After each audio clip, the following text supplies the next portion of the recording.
certo. Vamos lá. Vai. Esse momento é sempre assim. Peraí, deixa eu me concentrar. Vou olhar. Peraí. Me deu um branco, gente. Peraí, fiquei nervosa aqui do nada. Olha, eu tô até calma, tu não me deixa nervosa agora.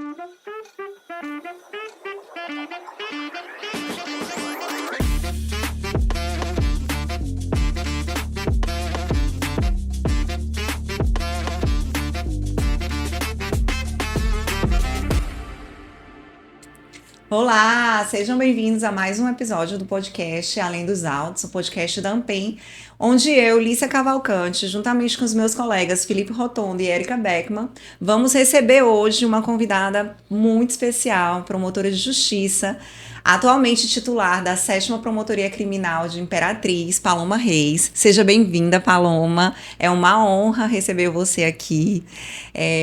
A Paloma, ela ingressa no Ministério Público junto comigo, então a gente tem uma história já, né, longa, desde 2011, né? A gente já está... Paloma, obrigada por aceitar esse convite de vir bater um papo hoje com a gente. E eu queria começar te perguntando como foi que o Ministério Público do Maranhão entrou na tua vida? Eu queria começar agradecendo realmente esse convite, com muita satisfação que eu vim aqui participar desse projeto, parabenizar pelo projeto também. Acho que a gente tem a oportunidade de conversar um pouquinho e falar um pouquinho do Ministério Público com a nossa sociedade. É de extremamente esclarecedor e importante, né? Até para a nossa instituição. E o Ministério Público do Maranhão entrou meio que por acaso na minha vida. Eu já era servidora do Ministério Público Federal, e aí me casei em 2009, e aí com esse casamento eu continuei estudando, continuei buscando na minha vida de concurseira novos concursos. E aí, assim, quando entrei no Ministério Público, ingressei no Ministério Público, já comecei a me apaixonar pelo Ministério Público. E em 2009, no mesmo ano que eu me casei, abri o concurso para o Ministério Público do Maranhão. E assim, eu sabia que eu queria, naquela época, em 2009, eu ainda era servidora de Brasília, o que dificultaria a minha relação com o meu marido, que ele era juiz do Tocantins e eu estava em Brasília, nessa época lotada aqui no TRE. E aí eu buscava concursos para que a gente pudesse ficar mais próximo. E o concurso do Maranhão permitiu, apesar de não ser no mesmo estado, mas a vizinhança dos nossos estados permite com que a gente tenha essa relação de proximidade, essa possibilidade de criarmos juntos a nossa família.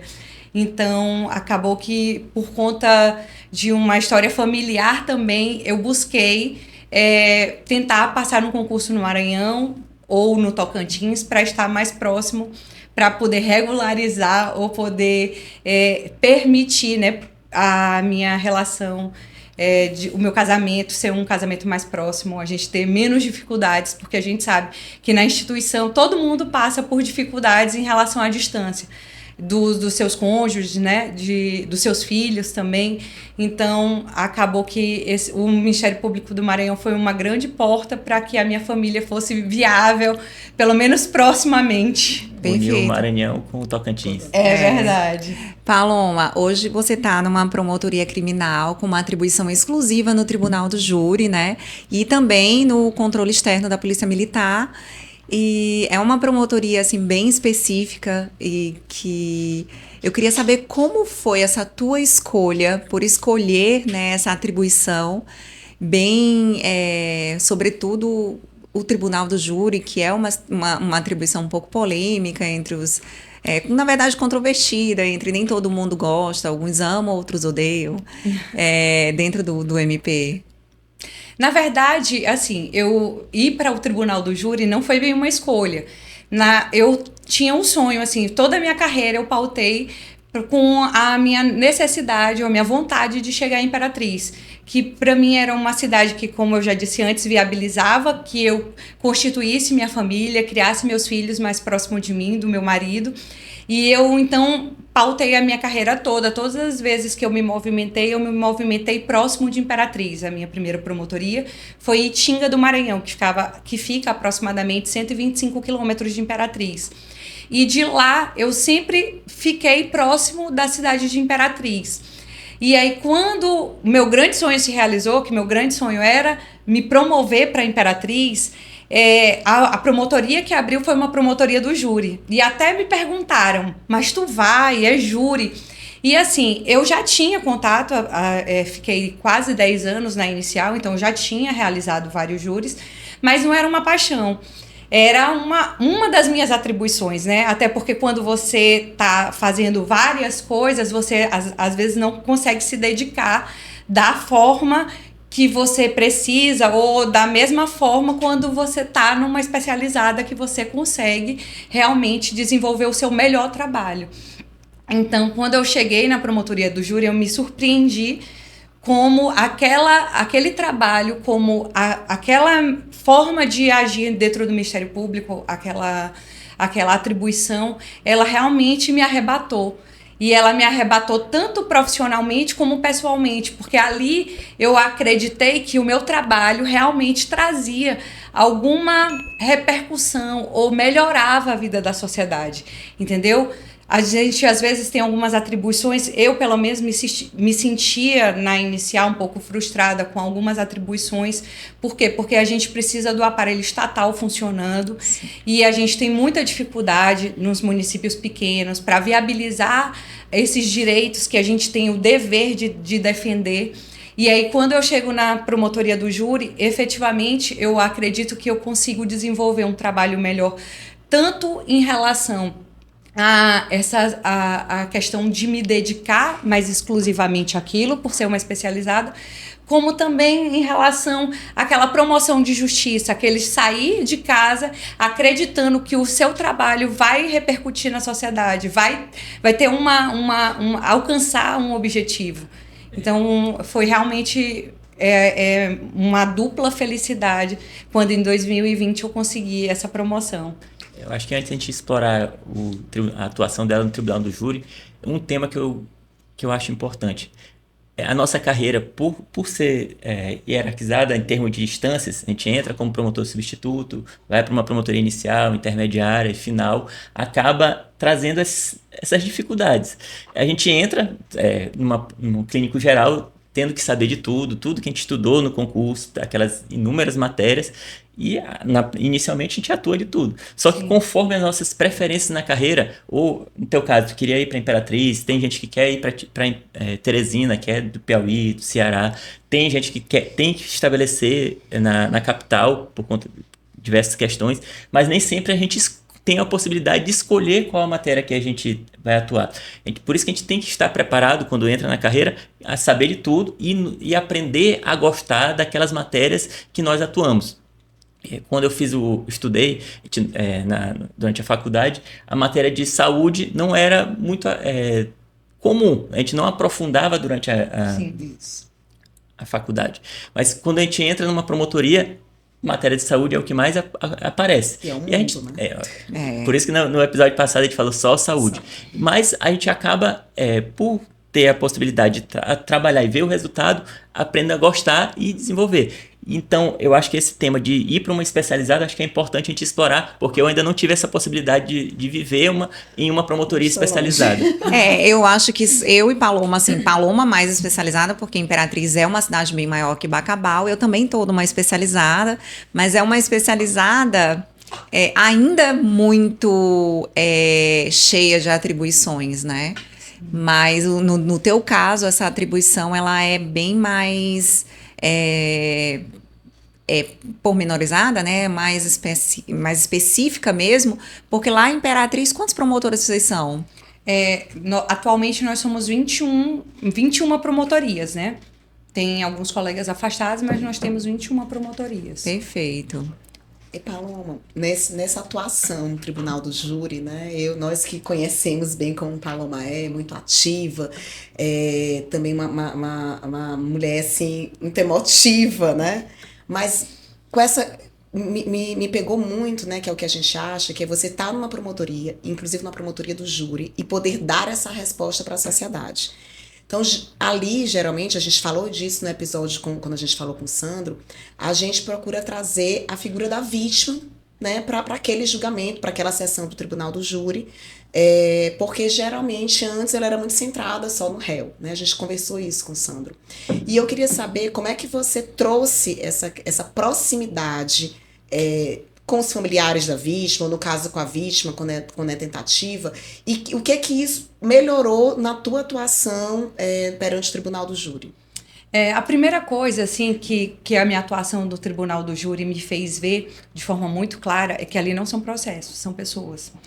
E tem histórias ali de vida.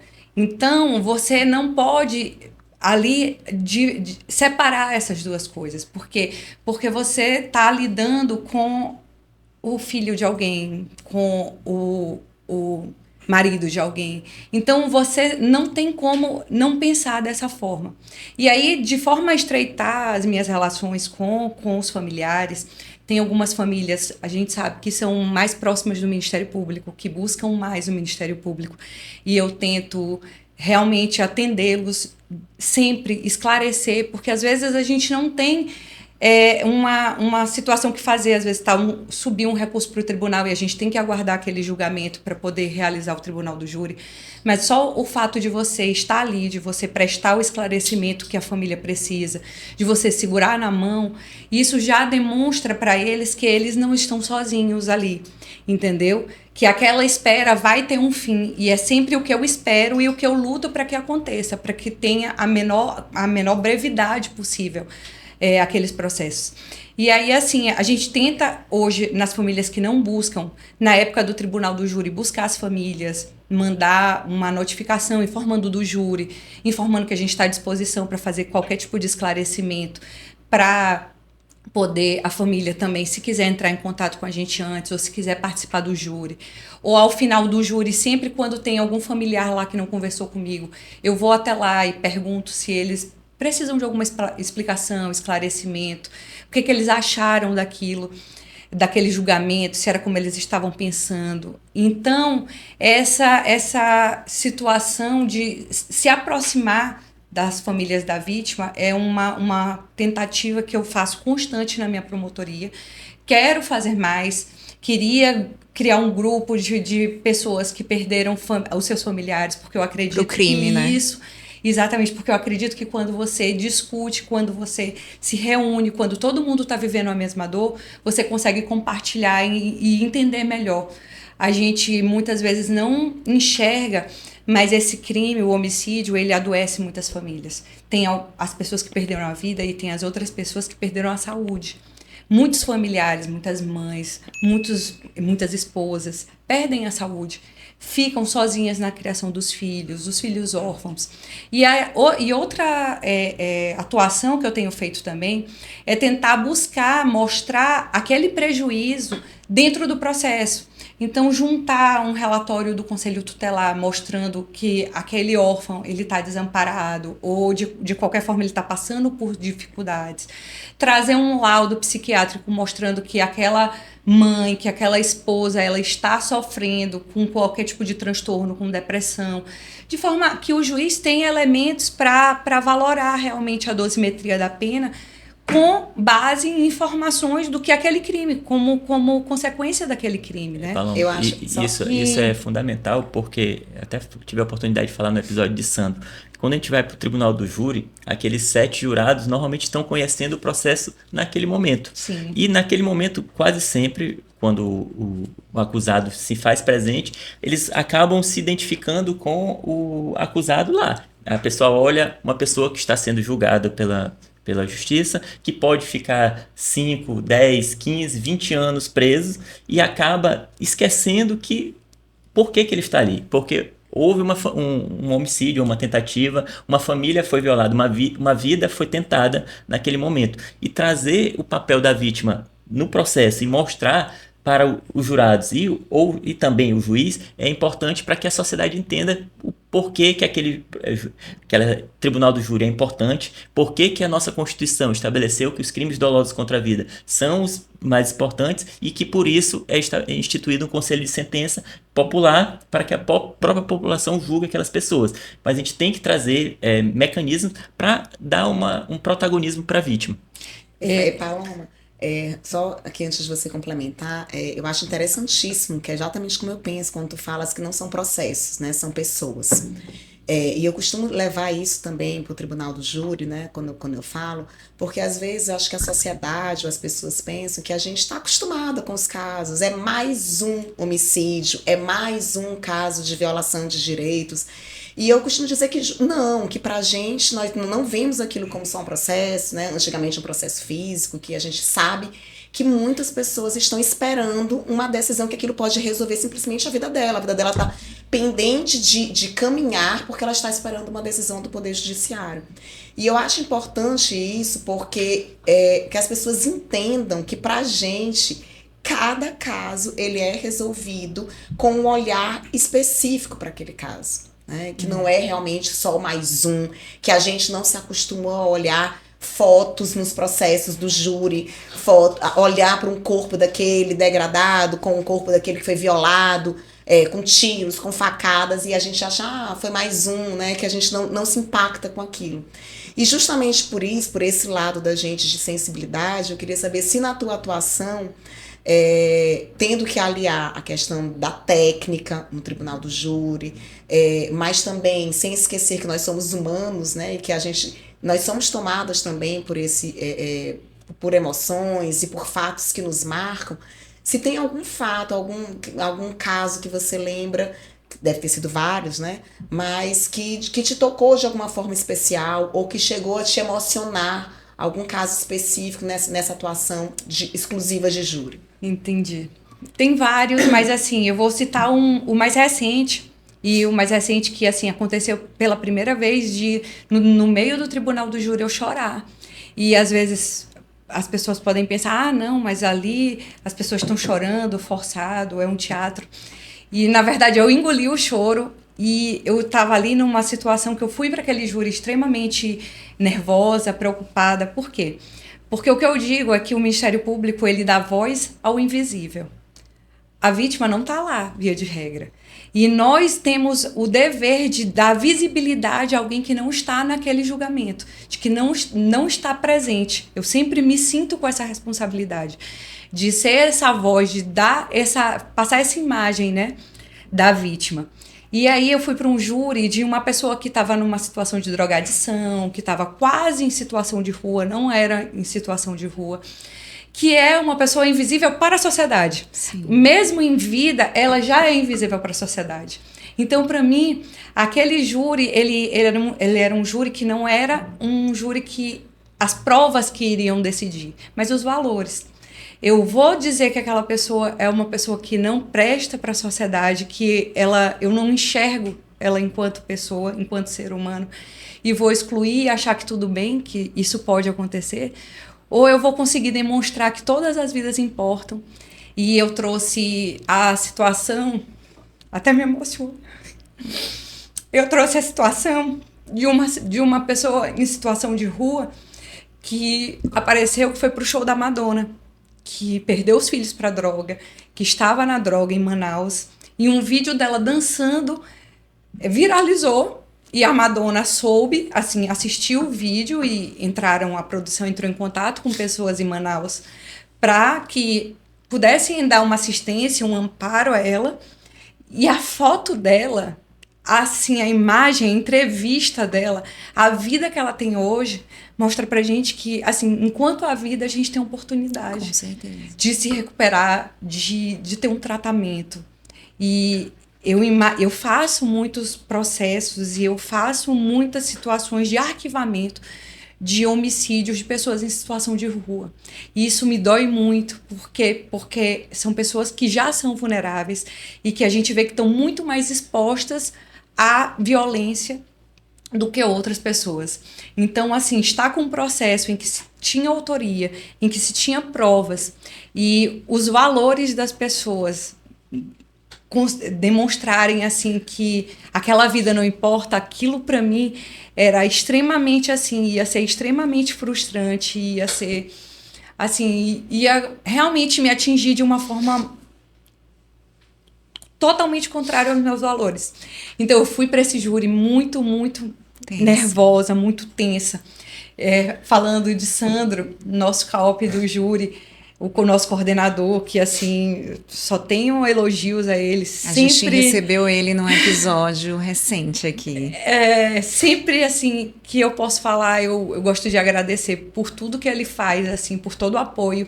E aí, nesse dia, eu disse assim, Sandro, eu quero conversar contigo, eu quero discutir contigo esse caso, porque realmente eu quero fazer o meu melhor. Porque realmente essa situação precisa que alguém olhe por essa pessoa. Porque foi uma situação, assim, dentre várias que me tocou muito. E essa situação, dessa pessoa em situação de rua, de drogadição, que teve uma oportunidade, que mudou de vida. Sim. Mudou completamente de vida. Você acredita que, às vezes, o que falta realmente são oportunidades para as pessoas. E a gente precisa enxergar, em primeiro lugar. E quando eu digo a gente é Ministério Público, a gente sociedade também, a gente precisa enxergar que essas pessoas elas não podem ser marginalizadas, elas devem ser incluídas na sociedade. E depois disso a gente precisa permitir que elas exerçam efetivamente os seus direitos. E o direito fundamental, o primeiro, sem o qual nada pode acontecer, é a vida, né? Vida digna, né? Pois é. Por isso que é nosso papel, nós somos promotores de justiça, a gente abordou isso no episódio passado, porque tem essa dificuldade. Às vezes a gente vai para um júri, nesse caso o teu era do morador de rua, quase morador de rua, mas às vezes a gente também vai no júri de que alguém matou um bandido. E existe aquela na sociedade que bandido bom é bandido morto. Tratar disso num júri para mostrar para a sociedade que, apesar de que ele tinha uma vida criminal, tinha um histórico, ele tem a oportunidade de vida dele. Mas para nós, no tribunal do júri é difícil porque os 7 que estão lá, às vezes, são convencidos. Tá tudo bem, matou, morreu, menos um. Tratar disso é difícil. Nós, como eu não sou especializado, eu sou numa comarca que tem muito homicídio, mas não sou especializado em júri, não tenho tanto. Mas como é que tu lida disso no dia a dia? É um pouquinho do que eu falei. Assim, eu entendi já pela minha experiência que os júris mais complicados não são os júris em relação às provas. Entendeu? É muito mais difícil um júri que envolve a questão de valores. Porque, infelizmente, no Brasil, a nossa criação é uma criação violenta, a nossa sociedade é uma sociedade violenta. E a gente tem muito essa permissividade com a motivação. Tinha motivo? Ele merecia. Então, essa questão, quando esse júri ele envolve esses valores, de alguém achar que tem o direito de tirar a vida de outra pessoa, ele é um júri muito mais complicado. E é um júri em que eu tento demonstrar sempre a importância da vida. Porque se a gente permite se viver numa cidade, num país, numa cidade, num estado, em que é autorizado, se eu acho que eu tenho motivo eu matar, isso fica discricionário. Porque se eu acho, o que eu acho é diferente do que tu achas. A motivação individual. E eu lendo um livro sobre júri, achei muito interessante uma pesquisa que foi trazida, que no Brasil, quando se sabe de um homicídio, a primeira pergunta que se faz é, por quê? A gente que trabalha no tribunal do júri até sabe, muitas vezes um tribunal do júri onde você não tem a motivação, onde você não descobriu na investigação a motivação do crime, às vezes é muito mais difícil de você provar do que um crime quando você tem a motivação. E aí, na Inglaterra, essa mesma pesquisa mostrou que as pessoas, quando tomam conhecimento de um homicídio, elas perguntam, como? Como mataram? Então, isso demonstra pra gente essa nossa cultura da violência, essa nossa cultura da permissividade de tirar a vida do outro. E a gente precisa, principalmente no tribunal do júri, para mim, eu tenho isso muito forte, então por isso eu não aceito, eu não vislumbro nenhuma justificativa para se tirar a vida de outra pessoa. Realmente, você tem que estar efetivamente numa situação de exceção da sua vida ou da vida de outra pessoa para você se justificar uma tentativa contra a vida de outra pessoa. Quanto à questão de valores, é sempre o que eu tento mostrar. Teve uma situação em que eu recebi um familiar de um acusado e que ele veio conversar comigo e ele estava numa situação, o familiar dele estava numa situação de prisão provisória e ele veio conversar comigo sobre a mãe, dizer que a mãe estava sofrendo muito, dizer que aquela situação para eles, enquanto família, era uma situação complicadíssima. E aí eu disse para ele, olha, eu sou mãe também, eu entendo a dor da sua mãe, mas você diga para sua mãe, para ela agradecer a Deus, por quê? Porque o filho dela hoje está privado da liberdade, mas ela pode ir lá olhar, ela pode abraçar, ele pode ser condenado e cumprir a pena, e ele vai sair, ele vai continuar estando presente na vida dela. Do outro lado desse processo, tem uma família que nunca mais o filho vai ver o pai, a mãe vai ver o filho, a esposa vai ver o marido. Então, se não tem nenhuma situação, não tem ninguém num lado bom nessa história, mas se tem alguém numa situação melhor, a situação é a do seu irmão, que no caso era a pessoa que estava conversando comigo. Permaneceu vivo. Que o irmão... E tem opções, né? Ele ainda tem escolhas. Isso, exatamente. E mesmo que ele venha a ser condenado, a condenação é, como eu digo, quando você está diante de um homicídio, você está com uma condenação de morte, né? Que não existe no nosso país. Isso. E ele não, se for condenado, ele vai responder aquela pena que vai ser dada a ele, e depois ele tem a condição de refazer a vida, de refazer a história, de prosseguir, né, de reconstruir a história dele a partir daquele momento.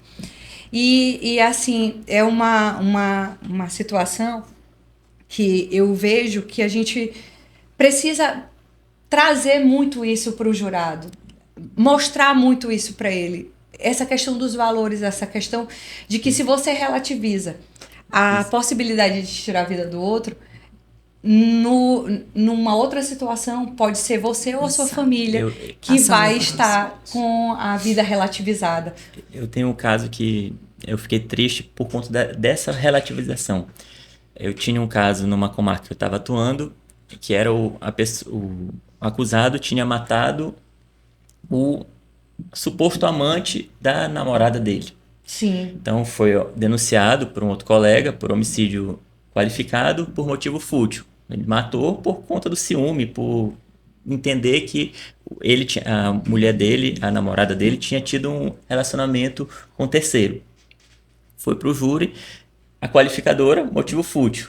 A tese da defesa é homicídio privilegiado, porque ele poderia tirar, aquilo ali seria um motivo relevante, permitiria que ele tirasse a vida dele, por mais que ele fosse ser responsabilizado pelo homicídio privilegiado. E essa pessoa que matou já era conhecido como um pistoleiro na cidade. Foi para o júri, conseguiu a condenação, mas reconheceram o privilégio. Essa pessoa saiu solta, poucos meses depois ela matou mais de 15 pessoas na cidade. Então, a consequência daquela decisão, por relativizar algo que é grave, o Ministério Público ali entendeu que aquele motivo era fútil, por isso que merecia uma qualificadora, merecia um período maior de reprimenda para aquela pessoa, foi relativizado e aquilo ali, a sociedade teve uma consequência direta. 15 a 20 pessoas foram mortas por conta daquela pessoa que não teve a sua ressocialização devida pela gravidade do fato do crime que ela tinha cometido anteriormente. Isso me deixou bastante triste, porque não consegui convencer os jurados naquele momento de que aquela conduta era grave e aquela pessoa precisava uma reprimenda maior. Paulo, tu falaste ali que já pediste arquivamento de alguns casos, né? Que isso deixa também a gente um pouco frustrado quando a gente não encontra um resultado, uma investigação que nos leve a uma autoria, para identificar e responsabilizar, mas também tu falaste que nem sempre, que geralmente não é um júri em relação às provas que é o mais difícil do júri, mas a gente trabalha com provas, né? E a gente precisa levar isso para os jurados. Eu queria saber como é que tu, como promotora especializada, tu tem estabelecido alguma forma de aproximação com os órgãos que fazem a investigação, para poder melhorar a qualidade do processo e a qualidade da prova técnica, né, da prova que vai ser levada para o tribunal do júri, considerando essa nossa função de realmente dar uma resposta para a sociedade. Essa assim, dos assuntos, uma das pautas do momento da minha atuação, um dos meus maiores objetivos. Na verdade, não só estreitar a relação com as outras instituições, a gente tem que entender isso, que o Ministério Público não funciona sem a polícia, não funciona sem as perícias, não funciona sem o judiciário, e da mesma forma os outros. As outras instituições. E o que eu vejo é que às vezes a gente trabalha muito isolado sem ver o trabalho do outro. O Ministério Público vai sempre ver o resultado de uma investigação. Na verdade, até tem essa situação. Às vezes a polícia não sabe o resultado da investigação que fez. Sim. Mas, na minha atuação, eu estou buscando muito estreitar a relação, e não só estreitar, buscar saber o que está precisando melhorar para que a gente consiga alcançar investigações que realmente conduzam um processo para uma condenação, para que se faça justiça, ou para que se busque o verdadeiro autor. Uma situação que me deixa muito frustrada é chegar para fazer um júri 8, 10 anos depois do crime, e quando eu pego o processo, eu percebo que aqui não tem provas de que o acusado, foi ele que fez isso aqui. A gente tem até indícios de autoria, mas eu não tenho convicção de que essas provas são suficientes para condenação. E nessas situações eu sempre peço absolvição. Mas eu também fico extremamente frustrada porque numa situação dessa, nós temos 8, 10 anos de atraso para se buscar a responsabilização do verdadeiro culpado. Sim. Então, você construir, e hoje eu tenho feito isso nos processos que eu inicio, eu só denuncio quando eu acho que eu tenho provas suficientes de autoria. Não indícios de autoria, provas suficientes de autoria. Quando eu estou muito segura do que eu estou fazendo. Se não, eu tento buscar essas provas, porque a gente sabe que é a fase do inquérito. E quanto mais próximo do crime, mais você consegue obter provas. Quanto mais distante, mais essas provas elas vão se diluindo, elas vão se tornando impossíveis, as provas periciais, do local, em aparelhos celulares, de tudo vai se perdendo. E aí esse trabalho, eu já sou o controle externo da Polícia Militar, né? Então eu já tenho essa atribuição também na minha promotoria e já busco estabelecer uma relação mais próxima com a Polícia Militar, para que a gente melhore. E aí essa situação foi uma situação que me gerou uma grande satisfação. Eu digo para eles que a gente leva as dores e eles começam a entender onde o trabalho deles pode melhorar, assim como eles trazem as dores dele para que a gente possa entender onde o nosso trabalho pode melhorar. E aí eu fiz uma recomendação com base nos processos. Por quê? Porque a gente sabe que o primeiro contato com o crime é do policial militar. É a primeira pessoa que chega, ou seja, é a pessoa que tem a maior possibilidade de arrecadar provas, de saber quem é testemunha, quem não é testemunha, o que estava no lugar, o que foi apreendido. E aí eu fiz uma recomendação para a Polícia Militar em relação ao boletim de ocorrência que eles lavram no momento da ocorrência.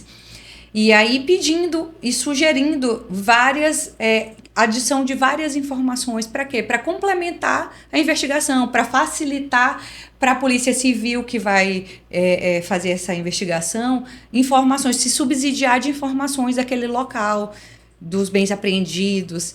E aí essa recomendação surtiu efeito, foi acatada pela polícia.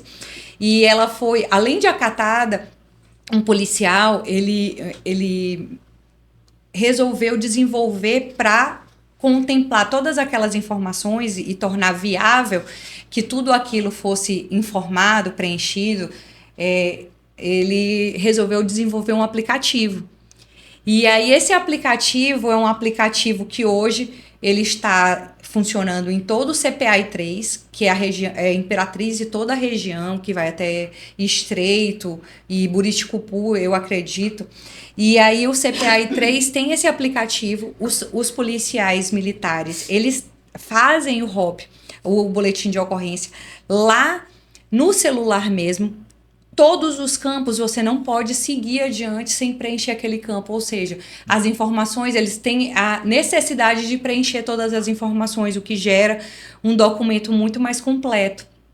E esse documento, hoje, a gente tem a possibilidade de colocar a geolocalização do crime, o que facilita a questão da perícia, o que facilita a questão de, se for quebrada antenas de celular, para que você possa saber aonde a pessoa estava.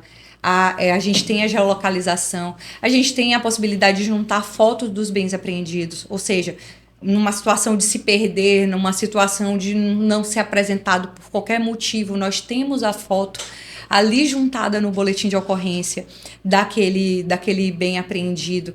Tem um campo para que eles preencham possíveis testemunhas, pessoas que estavam lá e que viram, que muitas vezes a polícia depois vai fazer uma ordem de missão para encontrar testemunhas do fato. Mas ali eles já estão lá e é muito mais fácil. Então esse aplicativo, e ainda tem uma facilidade que quando ele é finalizado, ele gera um PDF e manda um e-mail para os policiais. Ou seja, os policiais, quando eles vão para a audiência, eles têm a possibilidade de acessar aquelas informações, de olhar aquelas fotos, a possibilidade dele lembrar detalhes daquela atuação é muito maior, daquela abordagem, é muito maior do que se você chega lá na audiência e diz, nós vamos tratar de tal caso. Então, eles vão ter acesso a esses documentos. A gente sabe que algumas vezes os policiais eles tinham que ir lá no P3, que é o administrativo da polícia, para ler o boletim de ocorrência e ter acesso àquele documento que ele produziu, que ele tem possibilidade de ter acesso, mas não está guardado com ele, muitas vezes ele não faz, né? Mas agora não, tá no e-mail dele, basta abrir o e-mail no celular e ter acesso àquela informação, e a gente vai ter uma qualidade de prova muito maior. E no meu diálogo com a polícia eu falo muito isso. O trabalho de vocês de prender, de reprimir o crime, não vai adiantar de nada se não se revestir de uma condenação de alguém que praticou o crime. Sim. Então, se vocês não lembram, se vocês não produzem as provas necessárias, se a gente não faz da melhor forma possível, vai ser um trabalho que vai ser inócuo. Na verdade, vai ser um trabalho para a sociedade dizer assim, tá vendo? Não faz nada. Depõe, na verdade, muito mais contra... A polícia prende, a justiça solta, isso, né? Todas as instituições. Paloma, eu como entusiasta da inovação, já estou com vontade de conhecer o aplicativo. Não sei se tu pode apresentar para a gente formalmente ou indicar esse policial militar que desenvolveu, para a gente ter conhecimento, porque eu já estou com vontade de levar para Buriticupu. E tenho certeza que Bacabal, Morros também vão ganhar. Porque ele cria uma espécie de observatório do crime, né? E aí, a partir daí, a gente pode abrir até... abrir portas para a construção de políticas públicas de segurança. Essa é uma parte que eu ainda nem assim tratei, porque esse aplicativo ele trata dados também. Como ele cria a informação, um PDF, e ele armazena todas os crimes, aí você tem possibilidade de tratar os dados também. Por exemplo, você filtra quantos homicídios ocorreram em determinado bairro ou na cidade de Imperatriz. Você pede por geolocalização e ele dá os pontos onde estão acontecendo os crimes. Qual o horário que mais acontece roubo na cidade? Então ele filtra mais das 16 às 22 horas. E isso também facilita o trabalho dos comandantes de onde eles vão botar viatura, onde eles vão aumentar o policiamento, qual horário ele vai aumentar o policiamento, qual região. Então, esse também é um trabalho que dá informações para você subsidiar uma atuação mais efetiva. Isso. Eu vou ter viatura, eu vou ter um policial, eu vou ter policiamento onde eu sei que naquele momento é a maior probabilidade de acontecer crime. E a gente estava conversando e a nossa ideia de melhorar ou conversar com outro órgão, que é a questão da CETRAN, a questão da organização do trânsito, para trazer também dados, como eles fazem boletim de ocorrência de tudo, também de acidentes de trânsito em muitas situações, para que a gente traga esses dados, para quê? Para que o município saiba quais são os locais onde mais acontecem acidentes, quais são os horários, de forma que ele também possa estabelecer uma modificação no trânsito de forma a inviabilizar. Esse cruzamento aqui é um cruzamento onde ocorre muito acidente. Então, ele vai deixar de ser um cruzamento, a gente vai botar como mão única. Vamos fechar. Por quê? Porque se você tem dados para você trabalhar, sua tomada de decisão é uma tomada de decisão muito mais inteligente e assertiva. Acho muito bacana, porque na pandemia, quando iniciou, a gente ficou todo mundo em casa, eu resolvi estudar coisas aleatórias, além do direito. Me inscrevi numa MBA de dados, de Big Data. E quando a gente começa a estudar, a gente vê que é um novo mundo. Aquela frase que é batida de que os dados são o novo petróleo. Nós precisamos criar uma cultura institucional voltada a dados, porque dos dados a gente consegue extrair diversos insights para a nossa atuação. E da tua conversa, o que para mim é muito valoroso é essa conversa interinstitucional. Porque nós não podemos entender o Ministério Público como uma ilha. A polícia precisa do Ministério Público, o Ministério Público precisa da polícia. Mas nós entendemos da nossa atuação, nós sabemos como o Ministério Público funciona, quais são os nossos pontos fortes, nossos pontos fracos. A polícia também entende qual é o dela, só que se a gente não conversar, a gente não vai conseguir desenvolver, entender onde é o gargalo da polícia, como a gente pode melhorar, auxiliar nesse gargalo e como nós podemos receber informações melhores da polícia.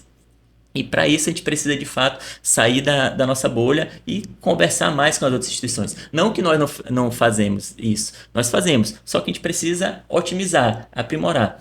Eu tenho um livro que eu gosto muito, de onde surgem as boas ideias. Surgem a gente conhecendo outros ambientes.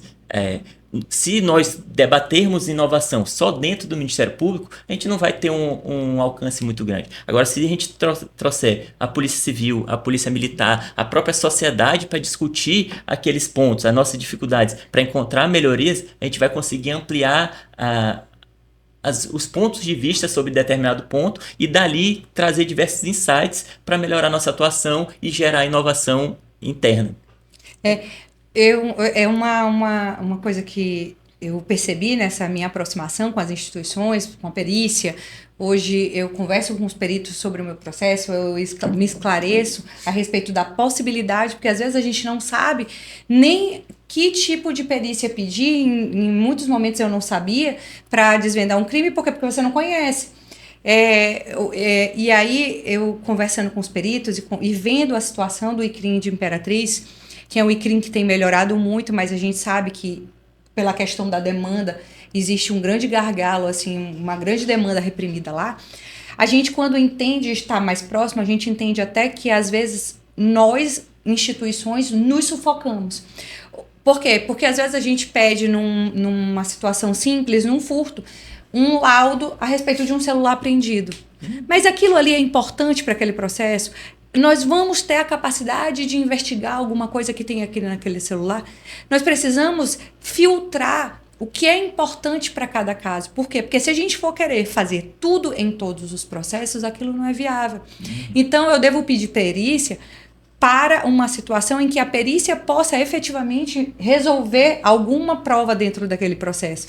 E não porque, é apreendido o celular, vamos mandar o celular periciar. É apreendido uma arma, vamos mandar a arma para periciar. É apreendido sabe?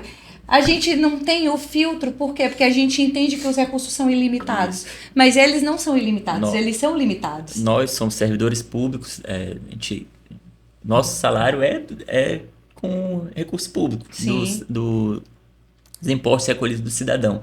E por isso que a gente tem que buscar a eficiência. Saber que se eu pedir 50 diligências para um crime de furto, eu vou conseguir encontrar o resultado. Mas será se aquelas 50 diligências seriam necessárias? Talvez se eu tivesse pedido 2 ou 3 e conseguisse a prova da materialidade e a autoria, já não seriam suficientes. É por isso que a gente precisa de fato conhecer as dificuldades. Porque quando é muito fácil a gente pedir, requisite-se a diligência A, B, C, D, E. Passa para o delegado que tem lá 300 inquéritos em tramitação, com não sei quantas mil diligências a fazer.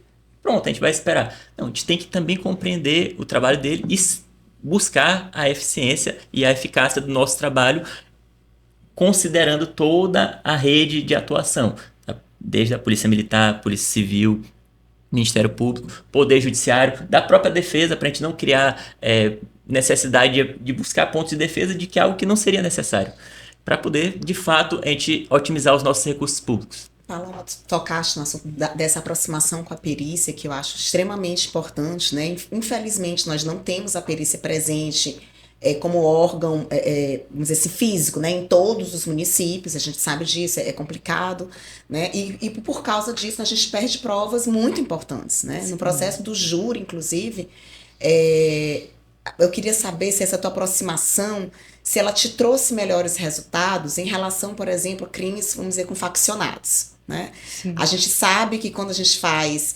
júris que tem facções criminosas, a prova testemunhal, ela é muito frágil, às vezes impossível de se fazer, porque existe medo, existe retaliação, existe, às vezes, envolvimento das próprias pessoas que seriam as testemunhas, né? Então, quanto mais a gente investir em provas técnicas, melhores resultados a gente vai ter e a gente menos vai depender dessa prova testemunhal.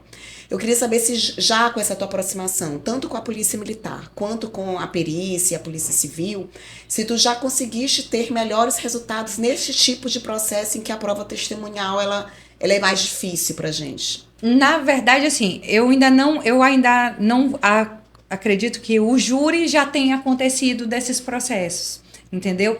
Mas a gente já tem evoluído muito no sentido de levar processos, denunciar processos com uma instrução muito melhor. E a gente já tem a possibilidade também de trazer hoje as perícias, porque eu atuo muito, eu cheguei nessa promotoria há 1 ano, mais ou menos, na atual. Antes eu estava na 8ª promotoria, que também era do júri, mas nessa atual eu cheguei há mais ou menos 1 ano. E assim, o que a gente busca é atualizar, às vezes, esse inquérito, ele vai sem a prova pericial, aí passa a instrução toda, próximo do júri que você vai perceber que aquela perícia que foi solicitada, ela não foi nem juntada aos autos. Então, hoje a gente faz um trabalho muito grande de filtragem dos processos de quê? De verificar todas as pendências para aquele processo, quando vá para a instrução, principalmente quando vai para júri, esteja todo completo. E a gente tem hoje essa ligação muito forte com o ICRIM de solicitar os laudos, de dizer, olha, esse laudo é importante, esse laudo é para o tribunal do júri, esse laudo é para um crime de homicídio. Para quê? Para que a gente junte todas essas provas, todos esses documentos. Eu tenho um processo lá na minha promotoria, que eu fiz o júri, eu não fiz a instrução dele. Quando eu cheguei, ele já estava só para marcar o júri. Só que quando eu estudei o processo, eu vi um processo tão bem feito, eu vi um processo com tantas provas periciais, que eu deixei separado para que aquele processo servisse de modelo, para que a gente pudesse saber que aquele é o tipo de atuação que a gente precisa levar para o tribunal do júri. Por quê? Porque é uma segurança para a nossa instituição, é uma segurança nossa em relação ao quem a gente está pedindo a condenação. É uma segurança para o jurado. Por quê? Porque se ele vai julgar com base nas provas dos autos, ele tem muita prova, ele tem muita tranquilidade. Será que eu estou dizendo para condenar o inocente? Ele não tem dúvida nenhuma. E a gente também tem uma resposta para a sociedade. Por quê? Porque a gente mostra a segurança e a tranquilidade do trabalho. Aí o trabalho é conjunto, é o trabalho da polícia, o trabalho da perícia, o trabalho do Ministério Público, para finalizar ali naquela instituição que é o Poder Judiciário, que apesar de ser o jurado, né, mas ali é o Poder Judiciário. E ali esse processo eu deixei guardado e é o meu objetivo. Ele é o modelo que eu quero alcançar em todos os processos que eu estou atuando, que eu estou instruindo lá na promotoria. A gente sabe das dificuldades, a gente sabe que, assim, existe ainda muito a ser feito, mas eu não quero ser a pessoa que diz assim, isso aqui não funciona, e pronto. Não tem mais jeito, né? Não tem mais jeito. Assim. Isso. Eu quero ser a pessoa que, vamos tentar dessa forma, ou vamos tentar da outra, ou nesse aqui dá para fazer. Porque às vezes a gente não consegue um resultado em tudo, mas a gente consegue no que é viável. E quando a gente vê a dor do outro, eu falei, a questão do boletim de ocorrência, ele nasceu de uma dor minha, de ver respostas extremamente incompletas. A prisão, por exemplo, era efetuada por um policial à paisana, E aí o outro policial vinha para fazer a condução. Quem era ouvido lá na delegacia? Fez a O da condução. condução. Ou seja, ele não sabe nada do crime. E lá no boletim não tinha nenhum nome do policial à paisana que fez. Aí, se você não tem o contato, se você não tem a possibilidade de uma aproximação com o comando, você não consegue ligar, descobri, eu queria saber quem foi esse policial, será que tinha como perguntar, alguém que se lembre? E aí isso dificulta muito o nosso trabalho. É o trabalhar em rede. Normalmente a gente ouve trabalhar em rede na infância, na proteção da mulher, com o CREAS, mas também é importante que a gente trabalhe em rede no sistema de segurança pública. Sim. Porque essas informações são vitais.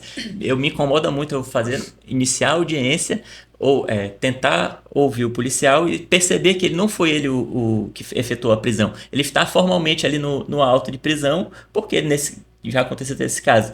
Houve um policial à paisana que prendeu, por ele não estar na atividade dele, passa para o que está de farda, de plantão, fazer a condução e acaba que a prova não é produzida. Por isso que é importante a gente conversar, para que a polícia entenda, olha, por mais que vocês estejam pensando na facilidade do trabalho de vocês, na viabilidade, porque um estava de folga e o outro trabalhando e era mais fácil que o que estava trabalhando conduzir, o resultado não vai ser eficaz, porque a gente não vai produzir a prova. No mínimo, você tem que registrar o nome daquela pessoa para que ela possa ser arrolada como testemunha, para que ela possa ser ouvida no processo. Isso é o mínimo, né? Que se tem que fazer. Mas, às vezes, a gente também acha que as pessoas sabem disso. Mas quando eu vou conversar com a polícia, quando a gente senta para fazer nossas reuniões, a gente percebe que eles também não sabem disso. Então, é você ter a sua dor e você só reclamar para si próprio. E quando você compartilha, olha, a gente está tendo dificuldade em relação a isso, porque está sendo feito dessa forma e não dessa. Você sensibiliza a outra pessoa, porque todo mundo quer que o seu trabalho valha a pena.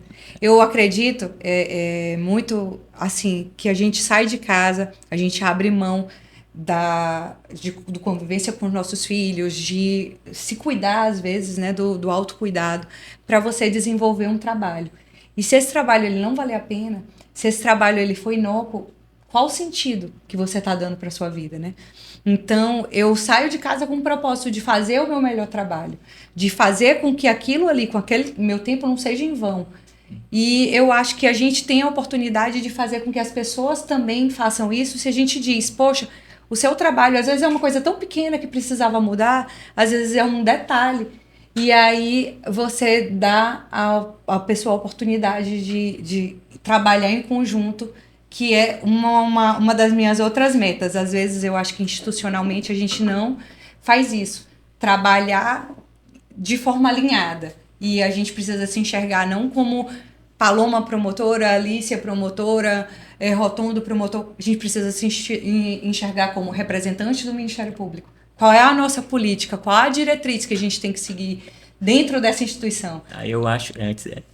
Lícia já está querendo levar para o próximo quadro. Mas eu acho que isso é importante. E eu acho que esse espaço nosso aqui é muito rico. Por exemplo, eu não sabia detalhes da tua atuação e daqui eu já consegui pensar diversas formas de conhecer para poder aprimorar a minha atuação. Por isso que esse espaço aqui para mim é muito importante.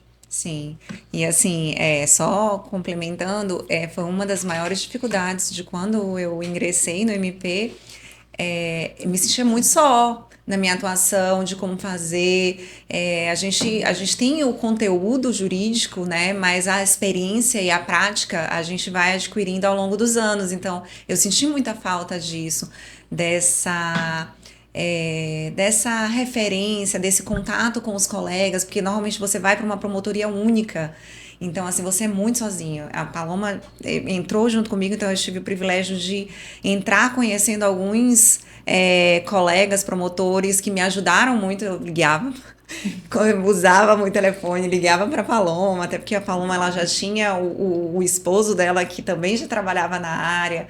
Então, para mim, assim, ela sempre foi uma referência e hoje ainda consolidando mais ainda com dividindo essa experiência tão rica que tu tens nessa área de atuação, que é o Tribunal do Júri. A gente poderia ficar falando aqui horas.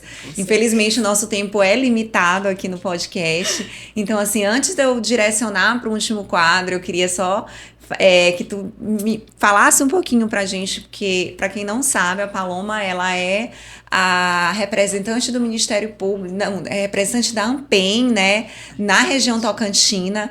Então, ela é uma referência, eu já trabalhei lá na região Tocantina, e ela é uma referência de colega na região, ela tá ali, ela já faz esse papel, independentemente de qualquer função que ela tenha assumido, de título.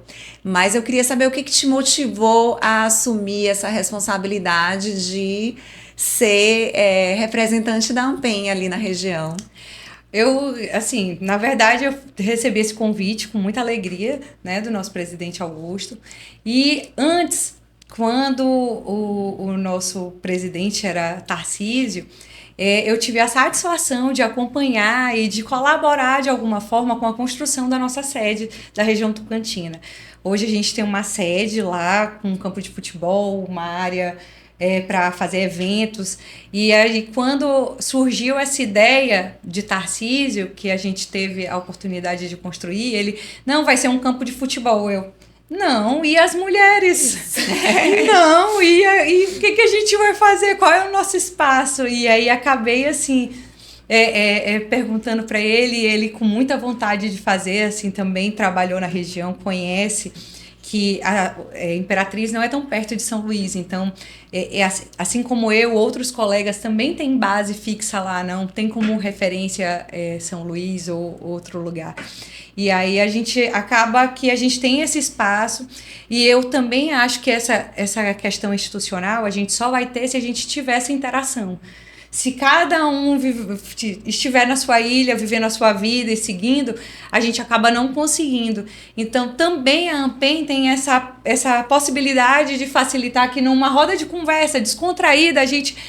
mas a gente podia fazer tal coisa, e aí vai fluindo essa relação, né, de amizade, de colegas. E aí... Depois dessa experiência, quando eu recebi esse convite agora do presidente, eu fiquei muito satisfeita, eu tenho muita vontade, eu acho que é muito importante que a gente tenha essa interação, que a gente tenha, lamento que a gente vai ter um primeiro evento agora do nosso presidente amanhã, e eu não vou estar presente, mas assim, fico muito feliz e muito honrada também de ser representante da nossa instituição lá em Imperatriz. Eu sempre digo que quando a gente está para agregar, a gente acaba assim, recebendo só coisas boas, né? É verdade. E esse é o meu propósito, de agregar os colegas e de ter essa troca que é muito boa. Eu sou também desse jeito, em que pese não só quando entrei, mas até hoje. Eu tenho alguma dúvida, eu preciso de alguma ajuda, eu pego o telefone, eu ligo para o colega, como tu está fazendo isso?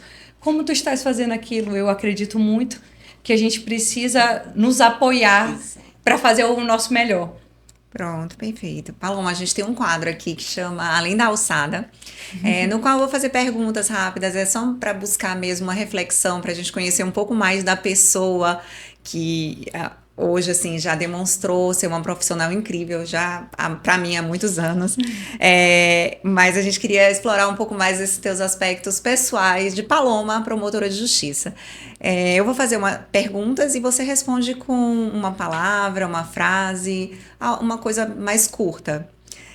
Primeira coisa, não podia deixar de perguntar. Paloma é minha madrinha, gente, me levou a conhecer um grupo maravilhoso, que é o nosso Clube do Livro. Então, a primeira pergunta tem a ver sobre isso. Qual um livro que mudou a tua vida? A tua visão de vida, assim? Eu vou trazer aqui um livro do clube, né? E esse livro é A Bailarina de Auschwitz.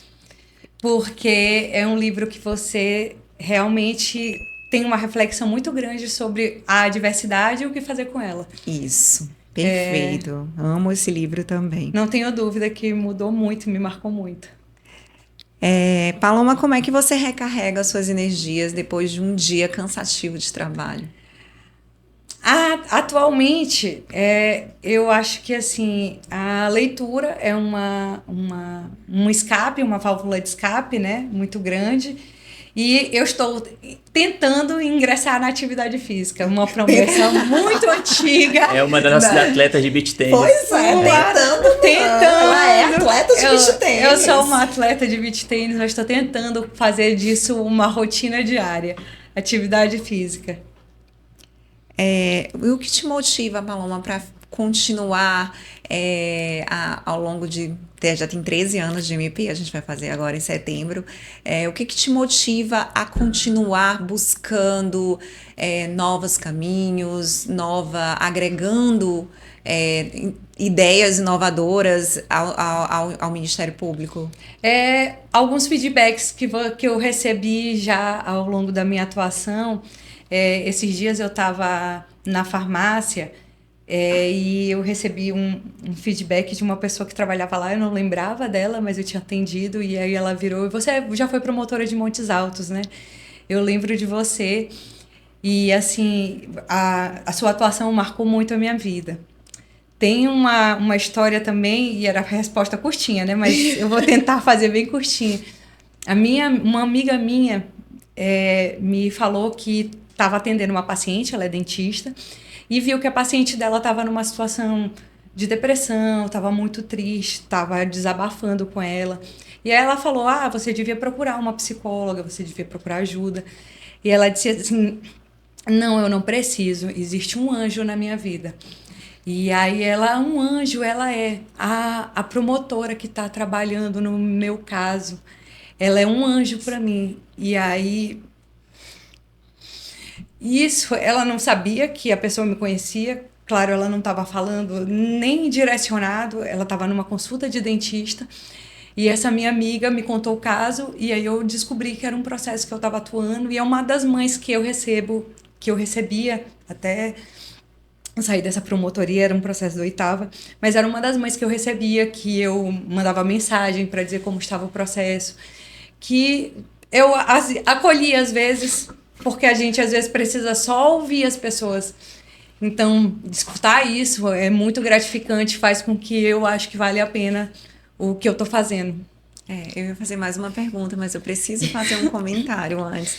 Eu acho que tu tens um dom, entendeu? Assim, não é só ela. A mim também, tu já foste um anjo, já só de ouvir, de conversar. A gente já teve longas conversas, principalmente no último ano. Então, assim... Eu acho que realmente tu tens um dom, e eu acho, minha amiga, que você está aplicando esse dom, desenvolvendo esse talento que Deus te deu da melhor forma possível.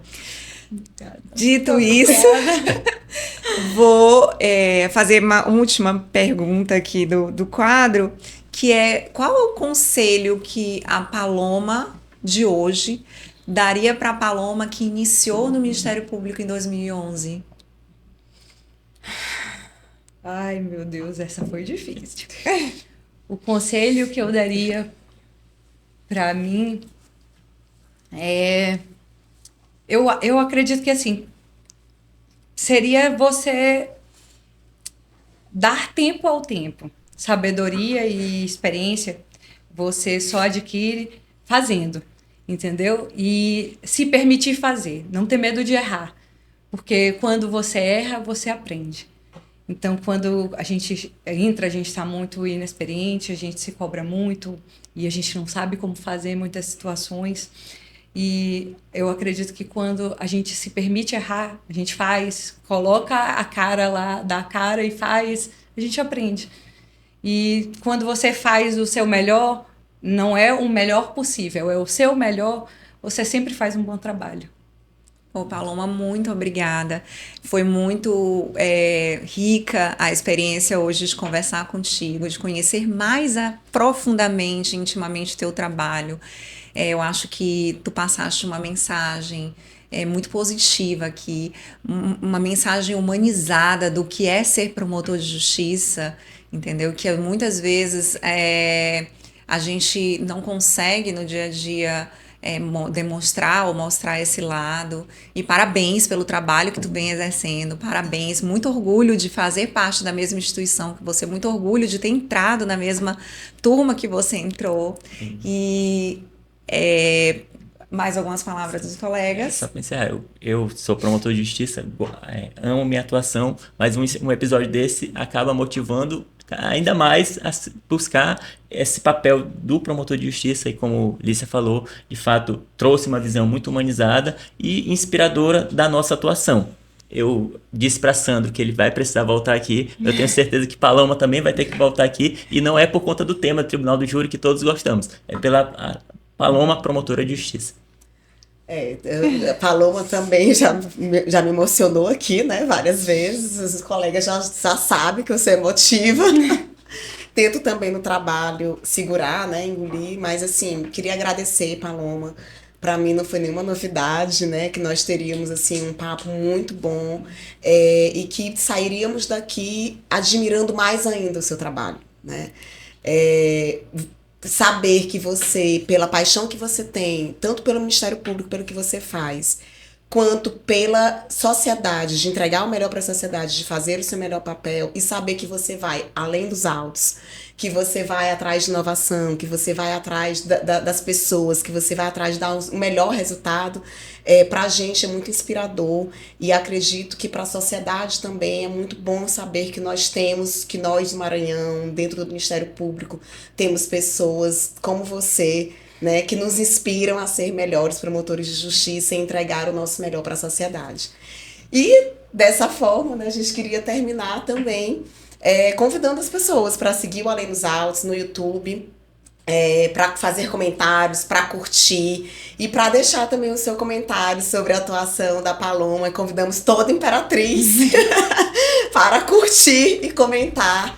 E já seguir o nosso próximo episódio de Além dos Autos. Então é isso, a gente chega a mais um episódio do podcast Além dos Autos.